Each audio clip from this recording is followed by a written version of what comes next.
Welcome to the Creative Condition podcast with me, Ben Talon, illustrator and creativity coach, founder of the Creative Condition, artist and writer. I bring 20 years of creative industry experience and a lifelong love of creativity, a fundamental pillar of human happiness, to you through ongoing personal exploration and the shared experiences of others. You'll get a nourishing mix of creative industry professionals and people far and wide using creativity in ways that can take our learning to the next level so we can maximise our unique blend.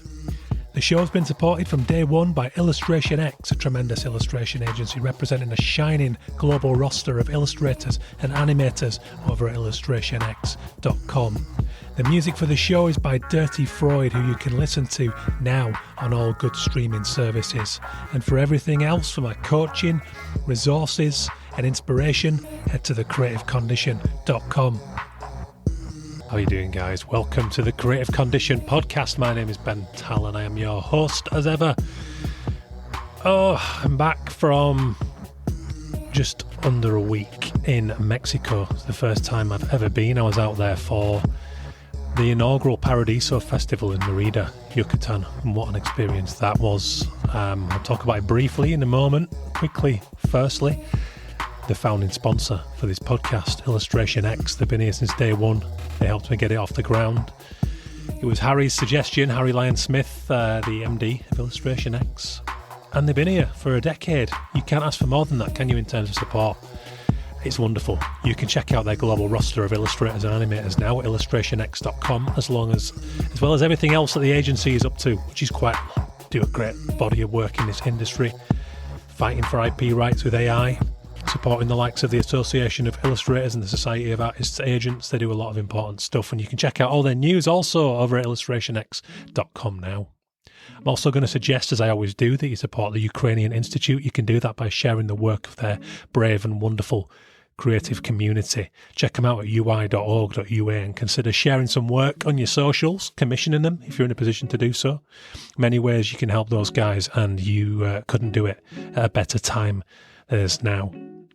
So like I said, I'm back from Paradiso. Forgive me up front, it's another diary entry this week as I simply get something out to you. I was going to give you Rageshri Deriawan's episode. Rageshri is a HIV and sexual health doctor, consultant, and a writer too. Her awesome book, Unheard, The Medical Practice of Silencing, is out. I recommend it. It's about deep listening and really listening to people and sensitivity and not discriminating within healthcare, and we get into the themes of that within the sphere of creativity. It's such a great chat I had with Rageshri. I was going to give you that today, but I'm going to do that next week instead, because I'm just back off an 18-hour journey. Last night I landed in London Heathrow, and then I had another 2.5 hours on to where I live here in Salisbury, and my eyes are trying to close of their own accord today. So forgive me if there's a few stumbles in this one, but I'm going to share with you a few diary entries from over in Mexico. But what an experience, just to say a little about that. So Paradiso was the inaugural festival, begun by a brilliant team of people, led by Hector Ayuso. Hector, being the founder of Off Festival, stepped away last year after 24 years, what has become the biggest design festival in the world. It's wonderful. Continues to be. But Hector is now off doing Paradiso with Marco Fan and his team. Marco, brilliant creative coach based in Munich, and it was great to finally meet him in person, but it was something special. So I've just written Hector's biography, The Reason You're Doing It, in the form of a short story, and illustrated that. And we launched the book at Paradiso. And as part of that process, Hector spoke of seeing the success of Off Festival, but recognising that everybody's eyes were now trained on the stage, when the original reason he wanted to do this, or a part of that, was so that people would look at the person, the stranger next to them, and say something they might not want to say or might not dare to say, but by doing so would open a door. And seeing that cross-pollination and all those people come together was one of the biggest joys that Hector got.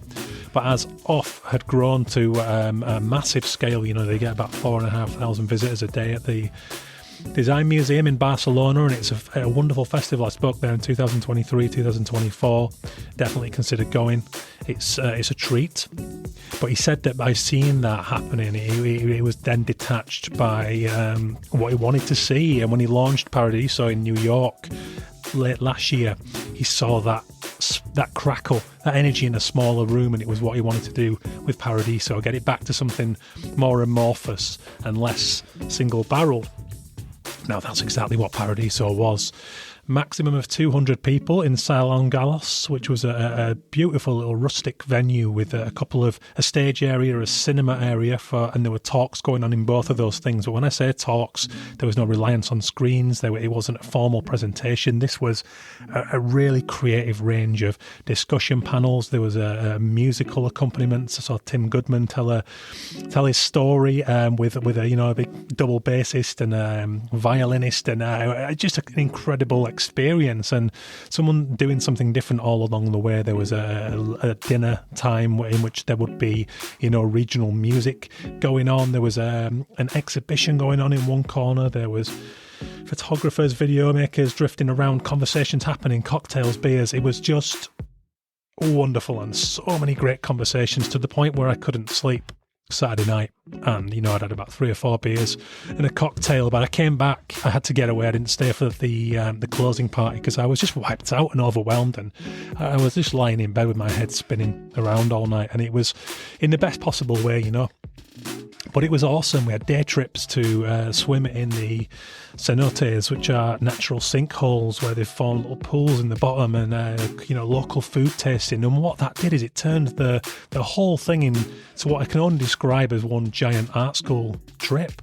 It had that energy. Everyone was excited. People were meeting, but not in this formal environment. And therefore, by the time the actual festival events kicked off at 3 p.m, people were mates and they met new groups, and it continued as a ripple effect. And there was just such a vital energy about Paradiso, and I'm currently just digesting it and pulling the pieces back together. Like I said, I'm struggling to keep my eyes open. And we'll do that. Maybe I'll reflect. Maybe I'll write something about the experience and read that out to you guys down the line. Maybe I'll be picking up more guests. I'm hoping to bring you some of the discussions, my conversation with Marco about The Reason You're Doing It book, my discussion panel with Tyler Schlossberg, visual artist in New York City and also a writer, and many other things, along with Owen Harvey, photographer, who's also been on the show back in 2018. Well worth listening to his episode. But we talked about human connection and our own experiences and in that world, and how that feeds our art. It was very candid, very honest, very raw at times, that discussion, and it was really, really great. There was such a flow to it. And then also I had a conversation with Timothy Goodman and Jessica Hish about personal work and the value of personality in personal work and how you structure that. 2 very different examples of it.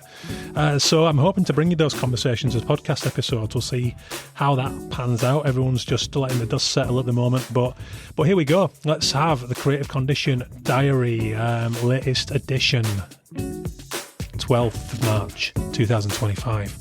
Immediacy. Mexico City Airport, foreign passport queue. Present, head snapping from side to side, locked into everything. New surrounds, feeling lost, being here, now. Seeing happens with all the senses, break from the sleepwalking through the achingly familiar. It needn't be the other side of the world. That's where my creativity has led me for the week. But the next postcode can invoke the same sense of uncertainty, the new. It takes effort to welcome the right amount of risk, but without it, we see nothing. 14th of March 2025. School trip. At Paradiso Festival, each day kicks off with an optional trip somewhere in Merida, creating a lively rabble of people wearing backpacks. There's a local tour guide hoisting up a little Yucatan flag on a pole on a bus. The festival doesn't kick off until 3 p.m, and by that time, new friendships have been made without the formalities. Moments have happened. At breakfast, people are learning about one another, and there's not a speaker in sight. In the cenotes, luscious natural sinkholes filled with brushy blue water, we bob around and drift towards one another in life jackets and say hello. I meet Ivan Cash this way, a talented filmmaker who I've recently discovered. Stefan Sagmeister and Oliver Jeffers are ahead of me on bikes we hire to get between each cenote, but we are lost, and Stefan scratches his head, voicing all of our concerns that this doesn't look right. It's funny, we're present, and it's a level playing field in which we're not competing, but sharing ideas and experiences. Hector Ayuso knows what he's doing. During the time I spent writing his biography, the reason you're doing it. He spoke of his love of this, of turning to the person next to you and saying what you might not say. That could lead to anything. It creates a warmth, an atmosphere of mass conversation and curiosity. People listen to speakers, get dirty in artistic workshops, listen to local music, eat and drink, and it all takes place in a Roman bath rumble of connection and sheer possibility. 15th March 2025. The Burrills at breakfast. Anthony Burrill is in my house like he is many houses. My house on the other side of the world, in the UK. Think of your own ideas. The kids like to read it as they learn phonics, and Anthony has more than earned his place among design royalty. I recognise him having seen him speak in Manchester, and my room in Merida's Sereno Hotel is next to his.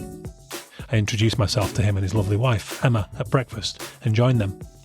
Very quickly I'm enamoured by their warmth, their pleasant nature. The creative industry is littered with renowned names bereft of ego. The thing we do is creativity. It's fundamental. We do it purely, professionally, but in the majority of cases, with decency and with little ego. This happens on several mornings before Paradiso kicks off each day, and we keep bumping into one another around and at our respective events of the festival. On day 3, I finally get the chance to properly meet Zipong Zhu, a New York-based artist and designer. We said hello on day 1 in a group setting, and now he's sitting alone in the restaurant 1 hour or so before this workshop. He waves me over and says, "Don't be alone." Zipong is a bundle of energy, dressed in brilliantly loud clothes and full of great stories. We eat together, and after he's finished and I'm still working on my chips, he begins telling me a story. "Oh, so I got talking to this unassuming couple. I didn't recognise them. I say, 'Nice to meet you, Anthony and Emma,' and we talk about Merida and all kinds of things, and it's only after about 20 minutes that I see the B of his surname. Wait, Anthony Burrill? At what point were you going to tell me I'm talking to God?" I almost choke on my veggie burger, as he somehow illustrates the way it is so often in our profession. He pays for his food and leaves to prepare for his workshop, his unmistakably bold look bringing full colour into the room, and I chuckle over his omnipotent casting of this unassuming industry favourite. It's only when I call for the bill that the waiter tells me Zipong paid for mine too. Despite the hours in my hotel room, when you lead with creativity, it's hard to ever truly be alone. 18th of March 2025, date night.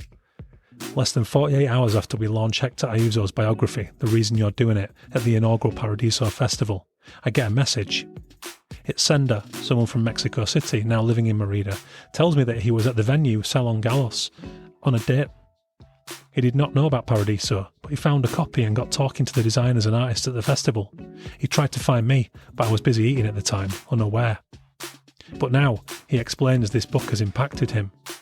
He's been working for big IT companies and wants to get into art. The landscape is complicated for him, but Hector's story is an eye-opener. It blows my mind every time this kind of synchronicity, this serendipity, plays out in new places, in many ways. It was Hector himself who nodded and smiled when I asked him that, despite the darkness he had witnessed. If he believed in the power of small actions and every decision, provided we felt it, you just never know. That's it, guys, from a jet-lagged old me. I hope you enjoyed this instalment of the diary. And as I mentioned there, that was a shock. I was sitting in Mexico City Airport when I get this message from this guy in Merida, and he's found the book, and he was on a date, and he didn't know Paradiso was happening. And then you're having this deep conversation, and he's looking at what I'm up to and saying how it's perfect for him at this moment. And you just go, what is this weird world? This weird world with contact to everyone where this happens, and that, you know, that serendipity has characterised everything I've been doing here with the Creative Condition, including the show with you lot. So get in touch. Give me a shout, ben@bentalon.com, or on the messages on LinkedIn. I recommend email. That's the quickest way to get hold of me. And if you want some coaching, you've got a couple of weeks left on the pit stop at the reduced rate of £400, where we get a massively intensive work through of your foundational creativity. We look at everything in your picture. We look at your frustrations, your blind spots. We go through environment, sense of humour, mischief, relationship with nature, the relationship to space, and it goes on. And I love it. So get in touch if you want to work with me. If you're an agency interested in coaching and elevating your staff's understanding and conscious control of creativity, say hello. I'm up for it. There's a form, Creative Condition, thecreativecondition.com/coach, and you'll find the form. Drop me a note. We'll have a no obligation Zoom call, and we'll go from there. No worries if you don't want to do it. Well, nobody's hurt. no money changes hands. If you want to work with me, we'll have a chat.